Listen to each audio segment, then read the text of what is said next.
So here are all the components out of the box, and I'll tell you, I've unboxed a lot of different drones from different manufacturers, but this box really well made. I mean, good grief, Prodrone, you guys spent some money on this box. Great packaging on this thing. So anyway, first impressions when you unbox this. The very first thing that jumps out at me is the fact that you can actually detach the camera, and it comes in its own little case separate from the drone, which I really like, because in the event that they change these cameras next week and something else comes out or a different option, it's nice to know that you can just attach a different camera to this Byrd, and you know, you're back up to speed and you're up to date. This thing is so compact. I haven't even taken all the foam off of this thing yet, but it is just so small of a package. It's just well made. I like it. Again, first impressions, and this is just me, is the first thing that jumps out at you, the battery. 7,000 milliamps, big battery. I can't wait to get this thing airborne and find out what kind of true flight times we're going to be getting with this. Lots of different claims out there. I've heard all kinds of different stories from people, but we'll put it through its tests and we'll tell you what kind of actual flight times we're getting with this. But first impressions, the very first thing that I see, proprietary charging. I know it's not a big deal for a lot of people. It's just me. Everybody's doing it. All the major manufacturers are going to proprietary charging, and I know it's to protect the batteries and as well as a moneymaker. But that's the first thing that jumps out at me. A lot of great things are included. You get spare parts, blades, and so forth, and they do give you a SD card. It's too bad that they give you a Samsung, because you all know what I think of the Samsung products, but that's a whole different story. Let's get this thing charged up, get it airborne, and put it through its tests, and you guys can make your own determination on what you think of the first impressions also. Talk to you in a little bit.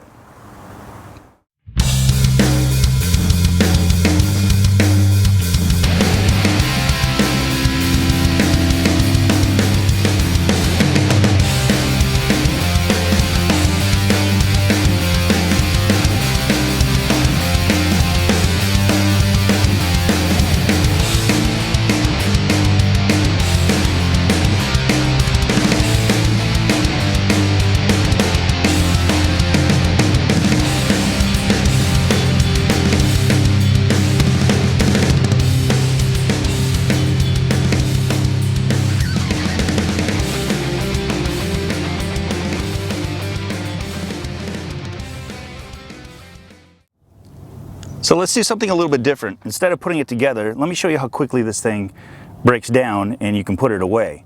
So you're done flying, very simple. You push the button, you remove the iPad holder. This just folds. Now, you know, I wasn't gonna bring this up, but let me just show you real quick. If you look at these antennas real closely, you'll notice that there's a little wire that runs up this antenna, and there's nothing in this antenna. Now that just leads to believe that, because I'm just assuming now that because this is the standard version, they're not utilizing this actual antenna over here. I think that they're just probably using this because this is a Wi-Fi based version. There's nothing for this other antenna, so that's the reason for that. But just assuming anyway. So this is pretty much done. This just folds down, very simple. That's ready to go. Now this is the other thing that I love. All these do is just fold in. You just fold them. Very simple. Fold them in. And this is really all there is to it. So you fold this, fold this, fold this. Let me flip this over. The camera system, you just pull this little tab here and pull it up. The camera is ready to be put away. Gimbal lock's already on there. And the legs just fold in. Oops, this way. And you can put this thing away, the props fold up underneath the craft, and you have this whole thing ready to be put into a trusty little case. So, pretty simple. Prodrone. This is the basic version. Alright, so let's launch this Byrd. Now, let me just show you this screen real quick. I'm going to see if this camera will focus on that. Maybe not.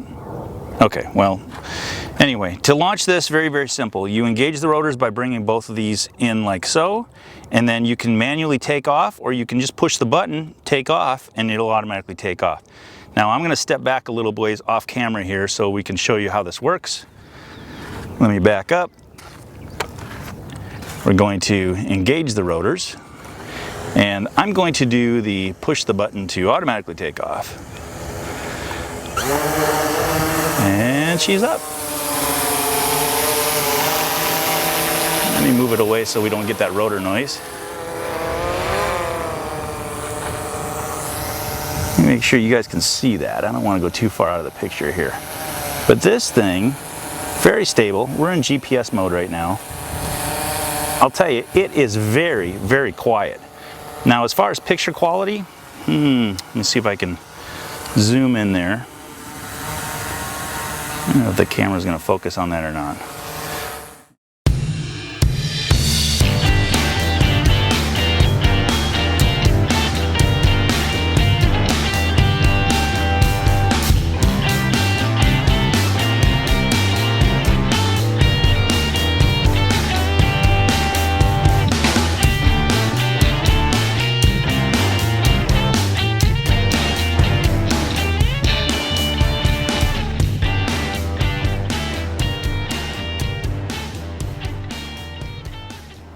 So here's the final cut of the Prodrone Byrd Standard Edition. So real briefly, I just want to let you know this one was acquired from Frank over at Carolina Drones. Real happy that I did because this thing is awesome. I've had a lot of fun with it. Those of you that are focusing in on those bug guts on the rotor blades, yes, I did go through a herd of wasps and grasshoppers and so forth, and this thing just went right through them like a weed eater, unintentionally obviously, but didn't even flinch. This thing just, it did a great job. The flying characteristics of this thing, fantastic. The 1080p camera, couldn't be happier. I mean, the thing really did what it said it was going to. The other thing you have to remember that this is a Wi-Fi setup. So what I mean by that is you're going to be limited in range depending on what your surroundings are. If you have Wi-Fi interference around you, you could see a reduction in range. You know, most of the time I was seeing 2,500, 2,800 feet consistently, and there were times where there's rumor that this thing was getting out to 4,000 feet. So that being said, it just depends on your absolute location on what kind of interference you're going to have. But flight times, this thing was consistently, you know, they claimed 25 minutes. I was getting 25 minutes of flight time on this thing. It really depended, of course, upon how much wind there was out there, but I was consistently getting 24, 25 minutes out of this thing. The great thing also that I love about it is I didn't have to monitor the battery, because as I was flying, when it recognized that it was getting a little bit too low, it automatically returned to home. And I just left everything alone, and it just returned to home all by itself. It did exactly as it promised it would. So take a look at this again. If those of you that are trying to get into the hobby, I would strongly suggest you take another look at the Prodrone Byrd. This is the standard edition. Can't wait to get my hands on the Premier, but I'll tell you, this thing, the premium I should say, this thing is awesome. So talk to Frank over at Carolina Drones. I'll put a link down here at the bottom. Tell him that the doctor sent you, and I'll see you guys on the next video.